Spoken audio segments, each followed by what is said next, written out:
Hello, and welcome to another episode of Speak, Film, and Enter, a podcast where we review and rank movies. I'm Nate.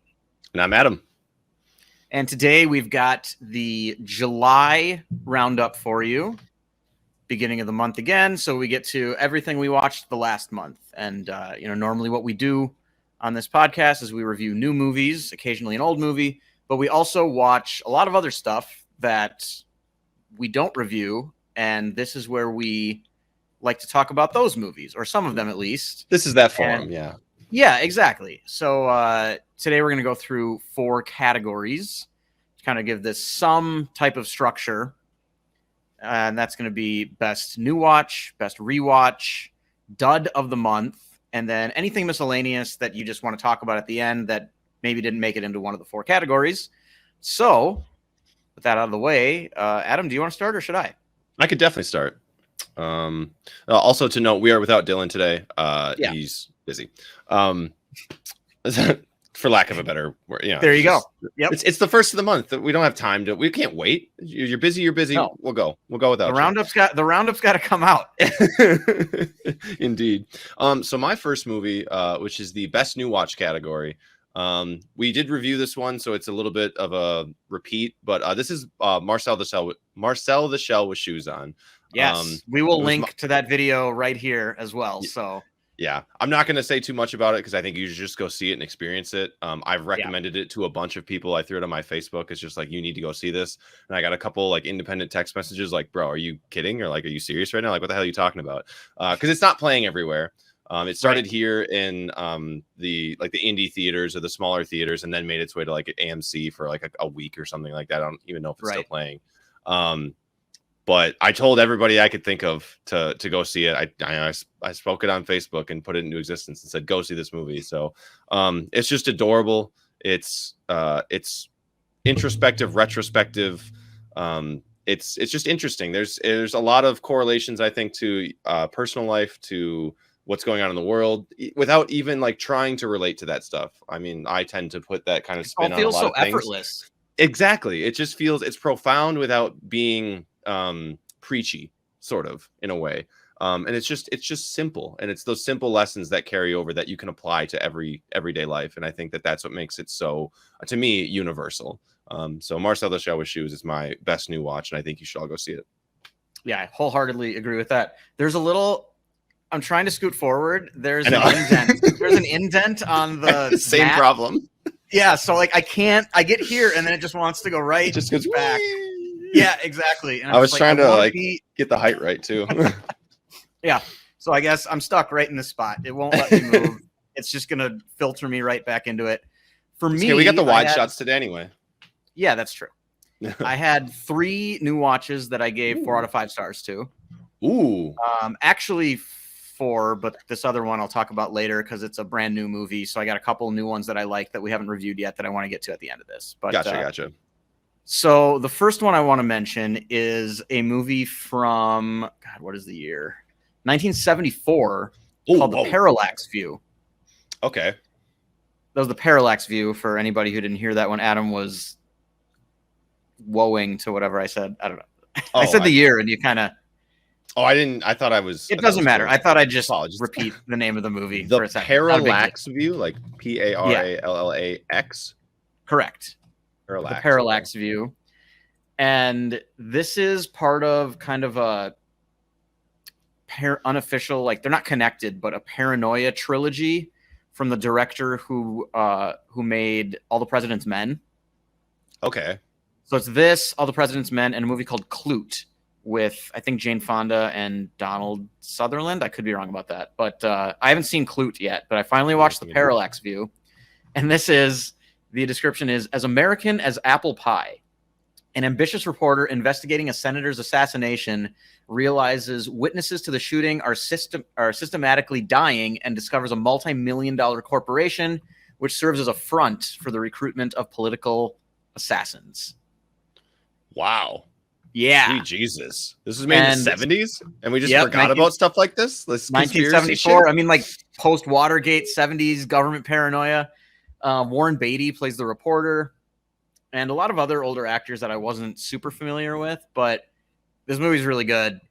There's a sequence in this where there's a part of the movie where Warren Beatty's character kind of like discovers some questionnaire that this Parallax Corporation puts out, and he looks at it and kind of talks to one of his friends, like kind of more on the like who's like a psychiatrist or not some, but that type of they investigate like the more mental aspects of crime. And he says, could one of these be used to determine like homicidal tendencies? And the guy says yes. So then that's his way. He tries to like get recruited by these people. So he like fills it out the way he thinks it needs to be filled out, gets in for like the next phase, which is just like he sits down in a chair and watches this like propaganda video and just like puts his hands on these sensors that are just supposed to like tell them if he's like how he's reacting to these things. And it's like a 3 to 5 minute clip of just like these rotating like images of like American society. And it starts off with very like parades and apple pie and baseball and all that kind of stuff. And then you slowly get some violent stuff mixed in. And whoever made that thing is a genius. It is incredible and so disturbing.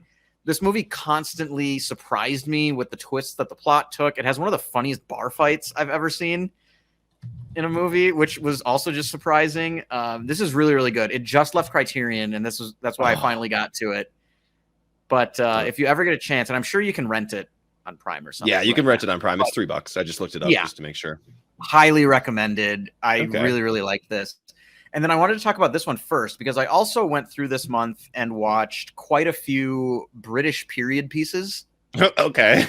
only you, Nate, on this podcast would be yes, it's time for my annual, or it's time for this week. I'll just watch period pieces from the BBC and enjoy. Somebody's got to carry the torch on this show. Nobody else is going to do it. So I watched 2011 version of like Richard II, and I watched Sense and Sensibility from 1995 with Kate Winslet, Emma Thompson, Hugh Grant, Alan Rickman. I enjoyed both of those, but the two that I wanted to talk about here for my best new watches were Pride and Prejudice with Keira Knightley and a whole bunch of other people, and The Personal History of David Copperfield.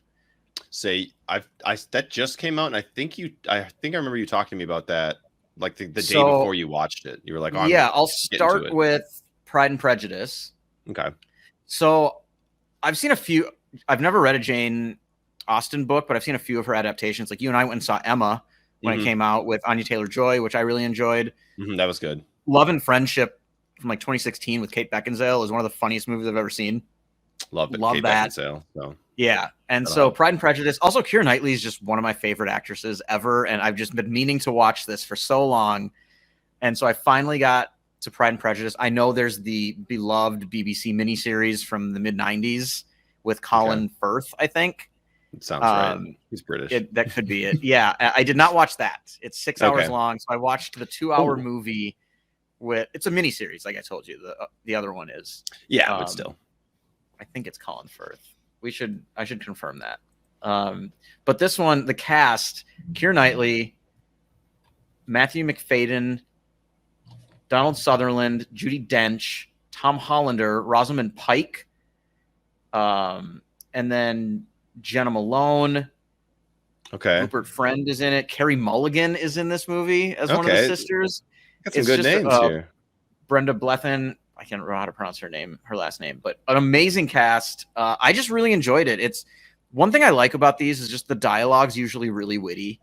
Mm-hmm. And I really enjoy some good witty dialogue. Also, I loved the way this one was filmed. It was just very warm with like beautiful sets. And it's like inviting, if I recall. Like I haven't seen it, but I know it's just very like it's like prim and proper, but also like accessible, if that makes sense. Yeah. This felt like something to me when I started it that could have been one of those like really sneaky, like borderline 5-star movies for me. Okay. Just that type of thing. I didn't connect to it quite that much, but it's still a 4 out of 5. I really, really liked it. There's a scene where Keira Knightley just goes toe to toe with Judi Dench and like tells her character off, and it's just amazing acting. And yeah, one of those movies too that I kind of mentioned this type of movie a lot, where there's so many lines of dialogue that I just think like I need to remember that. Like that's just a great quote. Yeah, I remember it getting nominated for a bunch of awards at the Oscars that year, and I think it may have. Keira Knightley. I mean, I'll check right now, but Keira Knightley was nominated for Best Performance. Was she? Pride and Prejudice. Yeah, 2006 Best Performance by an Actress in a Leading Role. Keira Knightley. She was nominated. She didn't win, but yeah. And then Art Direction, really Costume Design, and Best Achievement in Music Written for Motion Pictures Original Score. So four nominations for it. So that makes sense. Sense and Sensibility from the 90s got like 10 nominations or something, and Kate Winslet won for Supporting Actress, and Emma Thompson won for Adapted Screenplay. Really enjoyed that one as well. And then this other one, though, that is a Dickens adaptation, I enjoyed even more, and that was The Personal History of David Copperfield. This movie is so funny. Amazing cast. Also, it's directed by Armando Iannucci, Adam, who was the director of The Death of Stalin and Veep and In the Loop. Oh, okay. So it's like that. It might have some of that like quiet humor from Death of Stalin. I wouldn't say quiet being like not as in your face. Like you got to listen. Dry. And, make the connections and then really witty dialogue. Looks amazing. Great performances. An amazing cast. Dev Patel plays the lead. This is a movie that does like colorblind casting right. Correctly, like very well. Yeah, I mean, you have like sometimes you have a parent and a child who are clear like a black guy and like a white girl or something like that. Yeah, daughter, clearly different races, but like but like it just you forget about it watching this movie. It makes sense right away. It doesn't matter. Dev Patel, Peter Capaldi, is so funny in this movie. He's really good. He's a really good actor. Yeah, he is. Ben Whishaw, Tilda Swinton, Gwendolyn Christie, Hugh Laurie. I see a still with Hugh Laurie right now, and his character looks bananas. Like he's holding like he's wearing like an old robe, and he's holding a like a roll or something, and his hair is all like poofed out, and he's just like he's so good. His character's name is Mr. Dick. And Mr. Dick believes that the troubles of King Charles II, when he was beheaded, they left his head and landed in his own. So he just has all these like written things all over his room of just like getting the thoughts of Charles II out of his head. Okay. It's a very weird little quirk. It's so funny though. I was laughing like this entire movie. Hilarious. Okay. Great adaptation. I really love this. So yeah, Parallax View, very different from these two, and then two period pieces I really enjoyed. So those were my three best new watches of July. It looks like Personal History of David Copperfield is on HBO right now. So is it? I thought it was supposed to leave. That's why I watched it. Well, here's the thing: is like the Just Watch might be behind the times, but it says HBO it's streaming on HBO right now. Also, that one you said that was on Criterion. Just Watch said it was still on Criterion, but if it left at the end of the month, it's probably not updated. Today they both left at the end of the month, so I think that hasn't been updated yet. All right. Well, you can still rent it. Absolutely. It's on Amazon, so cool. Yeah. Those are some great choices. I'm gonna have to check those out. Yeah, I think specifically, I mean, Parallax View you'd really like. I think you'd find Personal History of David Copperfield really funny. Yeah, that sounds like something that would be right up my alley. Yeah. So I'll have to grab that and like it's just silly too sometimes. Like Tilda Swinton's character just like hates donkeys and has a sign on her property that says like no donkeys beyond this point or something. And anytime somebody rides a donkey into her property, she just like runs outside with some kind of club and just like beats them away. And like they'll be inside drinking tea and somebody will be like, donkeys! And they just all get like, no! Yeah, it's great. Love it. Love a quirky character, especially when it's Tilda Swinton. She does perfectly. She's amazing. So. All right, so that brings us to our next category, which is Best Rewatch. I didn't rewatch a ton, if you've listened to this podcast at all, the roundups, I usually don't get to as many movies as either you or Dylan do. So I tend to have a little bit less of a selection. However, this month I went way back in time, to 2010. Way back in time. Ancient history for some of us. Everything before the pandemic is like the same year to me now. Exactly. Like it stole 2 years and time just stopped and things just continued to get worse, but time is still stopped. Like I don't know how it's possible. Yeah. But anyway, this is a movie that actually got a lot of flack, I think, when it came out. But this is Prince of Persia, The Sands of Time, which is actually based on a video game. Jake Gyllenhaal? With Jake Gyllenhaal and Gemma Arterton. Yeah, Gemma Arterton and Ben Kingsley, Alfred Molina, Steve Toussaint. There's a couple other people you'd recognize, but nobody you might know by name.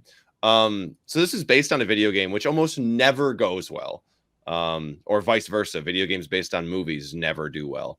They're usually just lacking in story or gameplay sucks or something like that. So in this iteration, it's the same story as the first game. Basically, he has a magical dagger that you fill with sand from a special spot, and it can rewind time like a couple minutes or something like that. It's just fun. It's just like it's like The Mummy to me. It's very like, okay. It's loosely given a story.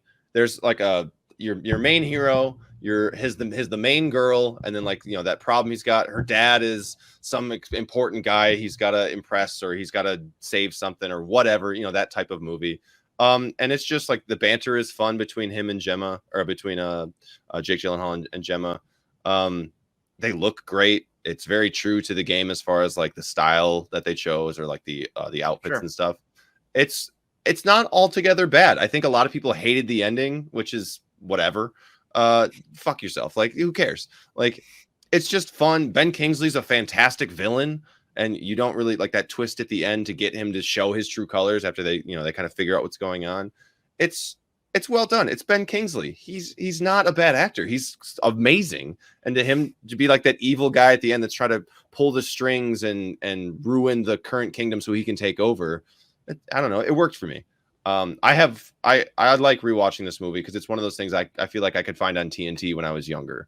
It's just like, it's family friendly enough while there's also like some action and some violence, but it's underplayed. There's not like a ton of blood or anything like that. The choreography for the fights is good. It's just a fun, wholesome, it's a good time. Sure. Just like The Mummy, like I said. All right. Nice. So yeah, best rewatch. Like I said, I have a ton, so that's where I landed. All right. I had 2 rewatches this month that were both great. One was League of Their Own. We did a full episode on that, which I think we all had a lot of fun with. Just a really, really good movie. Yep. And then last night, I caught that on TV after we watched it. Yeah. And then last night I watched The Iron Giant with my parents, and my mom had never seen it before. What? That baffles me. That's one of my favorite animated movies. Actually, I'll show it to you right now, is my background on my phone. There's the Iron Giant in and amongst the trees. He's with me every day. Yeah, it's a fantastic movie. My dad hadn't seen it since like it came out, basically. Mm-hmm. And my mom had never seen it before. She really enjoyed it. I loved it again. It's just an absolutely fantastic movie. I think it's on HBO Max right now. I'll check. The Iron. Oops, I gotta spell it all right. It is. It is on HBO Max. Oh, I love this movie. I watch this all the time. Do yourself a favor and go watch The Iron Giant, because it's one of the best. It's in my top 10 animated movies of all time. That's the right spot for it. Hogarth Hughes and oh my god, what's the uncle's name? The art guy. What's his name? Dean.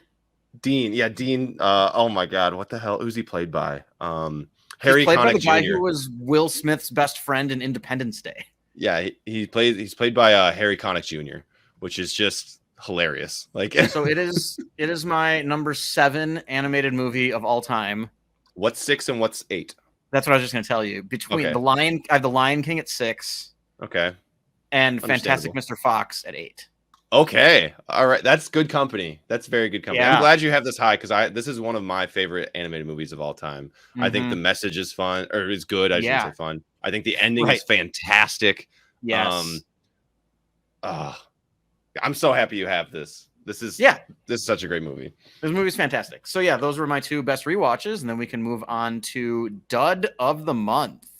Oh, Dud of the Month. This is always a sad category, because like sometimes I don't like talking garbage about movies, and sometimes I really want to lay into them. And this depends this on the movie. Yeah, and this month's Dud is the former. I don't really want to lay into this, but this one for me was Thor: Love and Thunder. And the only reason I called it a dud this month was because it was just disappointing. I think on our episode I remember saying, like, I didn't hate it. I think I gave it a 3. Right. What did I give it? I gave it a 3. So it's a good movie. Like, you should go see it. It's just not going to be what Ragnarok was. It's not even what the first Thor was. It's out of the 4 Thor movies, it's number 3 for sure. Because it's better than the Dark World, because Dark World's terrible. But it's bright and shiny, just like Ragnarok was. They upgrade like their armor. They make Natalie Portman's character look really good when she's the Thor, when she's got Mjolnir. It also proves that like blonde hair is a power of Thor, because her hair is dark, and then she changes into Thor and has long flowing perfect blonde hair, which I think is funny. But it's just subpar. I mean, it's too long in my mind, and there's just not enough that like really short. It's 2 hours long. I thought it was an hour 40. That's 158. There you go. So I just think it's too long, that there's like not enough happens. Maybe there's no like subplot. Yeah, it's just like it just carries you through all the way, and there's nothing else to like circumvent that. Like there's Jane's story of her having cancer, but that's it, and it's very minimal in this movie. Yeah. There are bright spots. I mean, what's his name? Christian Bale's character Gore is fantastic. He's really cool. The art styling they did with him, all the black and white, and then when they go to like eternity and it's all black and it looks like there's like a constant eclipse happening. That's really cool. His character's fun. He's also undersized, so he's not the normal villain that Thor would fight. Like we've seen in all the other movies, people who are outrageously jacked or have crazy magic powers. He's just this skinny dude carrying a giant sword. With some shadow magic. Yeah, shadow magic, like that stuff is around, right. But like his art styling, I think, is one of the better parts of the movie, especially when you contrast it against the new outfit that Thor gets, where they add some more like gold into the chest plate and all that kind of thing. But yeah, just overall disappointing, I think. Sure. So I think that's fair. Yeah, I think I also gave it a 3, but given like Taika coming back and how good Ragnarok was, like definitely not as good as we had hoped. Yeah. So mine is a new movie that came out that most people seem to be loving. Ooh, and that is another British period piece. It's not what I called Mrs. Harris Goes to Paris.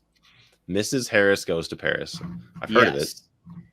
A 1950s London cleaning lady falls in love with I don't even know what these words mean, with a really nice dress. Couture Dior dress. Yeah, right. It was a description of the dress. No, that's not the word that I was struggling with. Oh, I'm looking at the IMDb page, so I thought that. Yeah, look at the Letterboxd review, and it's the word before it, but it doesn't. Yeah, okay. Very fancy dress, and decides to gamble everything for the sake of this folly. And I can see why so many people like it. It's just very sweet and colorful and kind of a comfort feel-good movie. But it's also, in my opinion, was just kind of a mess, and one of those movies where like a lot of things seem to fall into the main character's lap. Like good things just very conveniently, and then it just kind of tries to be about a bunch of different things that it seemingly wasn't about at first. It's kind of a mess. Like all of a sudden, with like 30 minutes left in the movie or less, even, there's just like some of the workers go on strike, and it's sort of like they kind of hint at it a little bit, but it just has a lot of things like that feel like they're not very set up, and then all of a sudden, and just so many contrivances and that kind of thing, and it just, I don't know, it was just, I was not feeling it. It's one of those things that like when it's too convenient, it takes you out of the movie. Exactly. Yeah. Oh, that's boring, or that's lame, right? And you notice it more, and that makes you forget you're watching, or makes you remember that you're watching a movie. And to me, that always makes it less enjoyable. Yeah. So that's unfortunate. That one I gave a 2, unfortunately. So that brings us to our last category, which is just miscellaneous, whatever else you want to talk about. And we do have one that the two of us watched with Dylan. Yeah. That I think you want to talk about. Am I right? Yeah, it's the one I was going to talk about because we watched it with Dylan, and he's not here, so I think it's fun. And we can always get his view on the next roundup or something like that, knowing that we talked about it. This is a movie called Mad God. Now, this movie, it came out in 2011, but it's a series of 3 short films that basically got mashed together to make one big movie. I think the first one came out in 2011, and then it was like 2015 and 17 or something like that. 28. Very similar in that sense to like It's Such a Beautiful Day. Yeah. And then there might be some extra stuff that got to like tie it together into more of a movie. I'm not 100% sure on that. But yeah, I haven't seen the three pieces Shorts. on their own. Yeah. Right. Yeah, on their own to know what's different. But what's interesting about this movie is it's made by Phil Tippett, who over the course of like 30 years, and Phil Tippett was the visual effects supervisor, or has worked on like Star Wars and Jurassic Park and a bunch of those like big blockbuster movies with like insanely good CGI or puppets or graphics or all of that stuff. Special effects. Yeah, this guy designed Jabba the Hutt. There we go. And this which I just kind of looks like. I'm glad that I know that now. It's just a cool thing to know. But if you're not familiar with this movie, because we weren't, here's what IMDb says about it. A corroded diving bell descends amidst a ruined city, and the assassin emerges from it to explore a labyrinth of bizarre landscapes inhabited by freakish denizens. It's all stop motion animation. Like I said, it's 30 years in the making, so like it finally got pushed over the edge to get released in the last decade. Everything looks like a Cronenberg movie to me. It's like grotesque and like almost like if you've ever seen like a model train, and everything is like really, really detailed, but just smaller scaled, and like you can't always define, like maybe something looks a little like runny, or maybe it just looks a little like textured in a way. That's every shot in this movie is like all of that crammed into one tiny little square. It's the weirdest, grossest, most interesting looking movie. It's just impossible to tell what's going on. From my view, I had no idea. I was lost. I mean, there's completely. really not a plot or much of one that I could tell anyway. That's why it was hard then. Yeah, I mean, we watched it and it's like 83 minutes or something like that. So it is it's short, but it doesn't feel that short because it does not feel that short. A never-ending string of just like wandering into this labyrinth of monsters and weird creatures. I sort of joked that like this is 200 years after if Wall-E and Eve had failed. Yeah, from the movie Wall-E. Yeah, it's gross. It has that feeling, and there's a lot of weird stuff where like there's one time where they like cut open a guy and they dig out a lot of treasure from his like chest cavity, and then they pull out like some some like monster baby from his stomach. Yeah. And then like they bring that thing to their like grand leader who like smashes it into goo, and then that gets converted into like gold, and then they like smash that gold into like this powdery stuff that like floats up into space and like makes other planets. It's so weird, and it's creative in a sense. I mean, it's creative. It's super creative. It's just strange. It's weird, and there's really no plot or story to it, and it did feel like, oh, this should be like 12 minutes long. Yeah. And it's like an hour 20. So, I mean, we weren't huge fans of it. I've seen some people are, because of how weird this is. It's going to have a niche of people who love this, but it didn't really do it for me. It didn't do it for me because I think when we watched it, we were all kind of looking for it to say something, or for it to have some sort of like semi-profound vision or semi-profound like theme.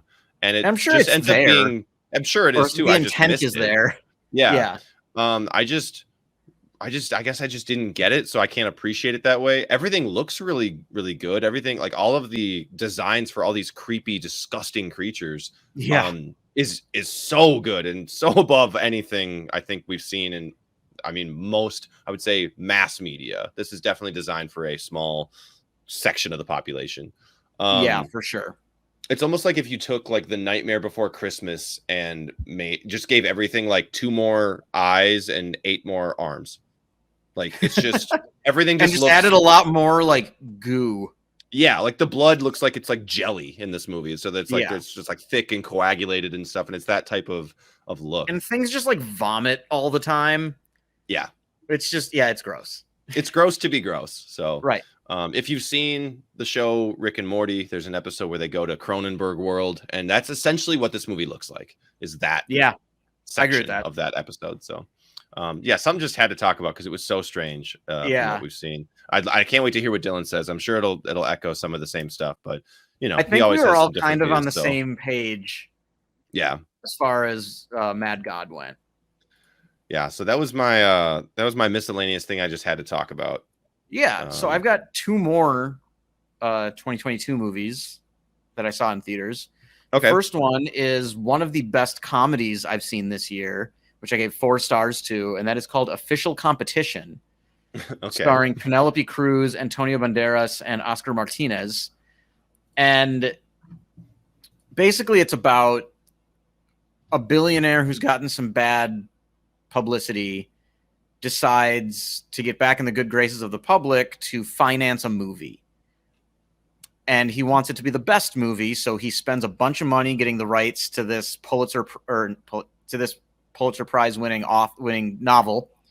And then he hires this like sort of crazy auteur director who's won like a few like Cannes Best Director awards, but she's only made like 3 total movies or 5. She makes a movie like every 8 years or something. Played by Penelope Cruz. She's like very eccentric.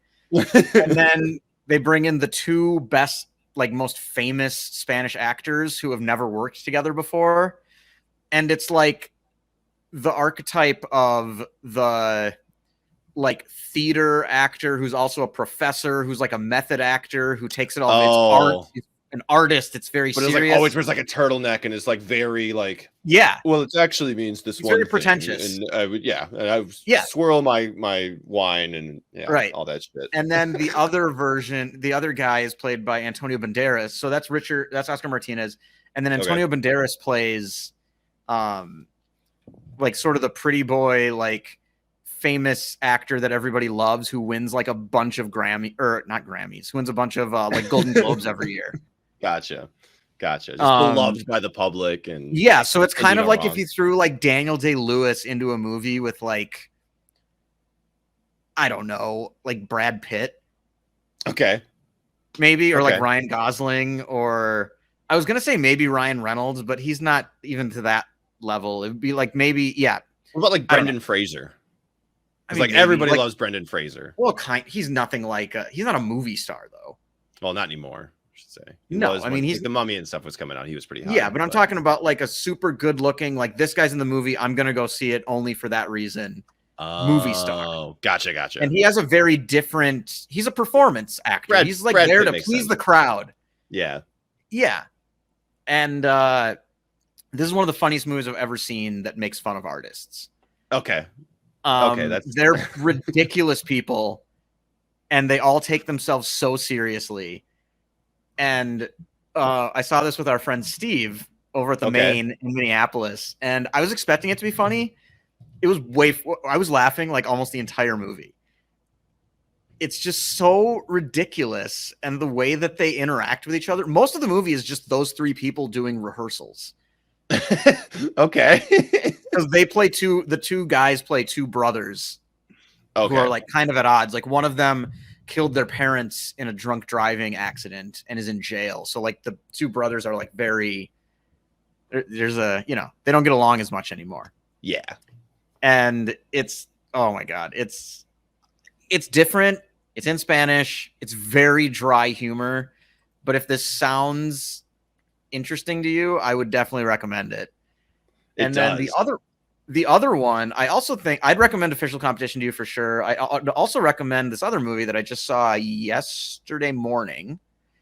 And that is called Vengeance. Hot off the presses. Which is written and directed by BJ Novak. Oh, was this his? This is. I thought this was a show for a hot second, but nope. Is this the one where it's he's like making a podcast, like a crime podcast? Oh, I wanted to see this. Yeah, so Find the Story Before It Finds You. Ben Manalowitz, a journalist and podcaster, travels from New York City to West Texas to investigate the death of a girl he was hooking up with. So it ends up being, it doesn't always hit. Some of it's a little more superficial than you'd like. Like the depiction of the family in Texas, I think, was very surface level and kind of like low-hanging fruit type of stuff. But like big picture, this hits on a lot of stuff. And it's trying to look at the differences between like, people who live in the city with money, like kind of elites or whatever, versus Rural like versus people who live urban. in rural. Yeah, and he goes in there and he kind of learns, and they learn stuff from each other. It's very funny. Ashton Kutcher is in it. It was fun to see him in a movie again. Yeah, it's been a bit. Yeah. And Issa Rae, isn't it? Issa Rae is in it. Yeah, it worked for me. I gave it a 3.5 out of 5. I didn't love the ending. And yeah, the family is just a little too much of a stereotype for me to fully buy into. But when he's like investigating everything and like writing and doing the podcast stuff and just like experiencing the town and kind of looking into, it's very profound at times. It doesn't always, like I said, it doesn't always reach what it's aiming for, but it does more often than not. And when it does, there's some phenomenal scenes in this movie. Okay. So I really liked it, and I would definitely recommend that one as well. It's currently in theaters. Was BJ Novak good in it? Because I only really know him from The Office and like a couple other like random things, and he seemed to be playing sort of the same person he was in The Office. He very well could have been. I haven't seen that much of The Office, so I can't speak to it that much. Okay, that's fair. I mean, yeah, I enjoyed his performance. Issa Rae was funny because she's like literally every scene she's in except one of them, she's just on the phone. So like one having a conversation with somebody off camera, like. Well, yeah, because she's his editor. Oh, okay. And she's back in New York, and so he's just calling her to like run things through. And a lot of time, it's just like her in her bedroom with like a face mask on, being like, "What do you got?" So I just felt like, oh, she could have just recorded like a bunch of these in like a day. Yeah, and just like gone in for one day's worth of filming and called it good. But yeah, I really enjoyed this one. Cast. I'm trying to find her cast. She has a show on HBO. Insecure that we've watched, and that's really good. So it's on my list. Yeah, I like to have like 20 to 30 minute show that I'm watching and like an hour long show that I'm watching kind of at the same time. I've been looking for my hour long. I'm just rewatching Game of Thrones leading up to House of the Dragon. Yep. I've been looking for a 30-minute show, and I might just have to watch season 1 of Reservation Dogs, but there's 5 seasons of Insecure, so that might be it. Maybe Veep or Barry. Yep, both of those are good. I know you've watched a bunch of Veep. No, I've only seen I've only seen the first 2 episodes of Veep. Oh, I thought you've seen like most of the seasons. No, not bad. I really need to watch it though, because it just seems like it would be right up my alley. Yeah, I kind of like being introduced to a new actor through a TV series. In this case, Issa Rae is who I'm talking about, because I think she's from Minnesota. Really? She has a connection. We like claiming anybody who even like had lunch at the airport. Yeah, as evidenced by Bob Dylan, who refuses to talk about Minnesota, basically. Well, yeah, except that he was born here and grew up here, so that's very different than just being. I mean, like the one I was thinking of, like John Madden was born in Austin, and then moved when he was like 2. And some people like to be like Minnesotan. Go John Madden. Yeah, exactly. No, my girlfriend started watching that show, so I didn't catch every episode, but I caught most of each season. And it was fun to see her. I mean, I think that's when she like exploded into her fame. But it was fun to get introduced to her that way, and then start seeing her pop up in other projects and watch her just crush. And I was like, oh, she's fantastic. I can't wait to see what she's become one of those actors. Like, I can't wait to see what she does next, because she, I believe, wrote and produced all of Insecure. So like that's her she's the one who knows what she's doing, and it's like that's what I wanted. I want somebody who knows everything that they want to get done. And I really need to start watching Insecure. Yeah, it's pretty good. I mean, it's very like, I would say like rom-com-y, but it's very like, oh, who's sleeping with who and who's doing this and why is this? I mean, it's a drama with romantic comedy elements is kind of what it looks like to me. Definitely good. So interesting choices. I'll have to check those out. I mean, I always like going through these because we only do episodes on the movies that we all have seen, and then we kind of all go our own ways every month and see what we can come up with. And it's always fun to try to dive back into those the next month. So cool. That's all I have. We're out of categories. Anything else for you? Last thoughts? That was it for me. Okay. Then that brings us to the end of the episode. I believe it's your turn to take it away. It is. Take us out. What a superbly featured room, and what excellent boiled potatoes. Many years since I've had such an exemplary vegetable.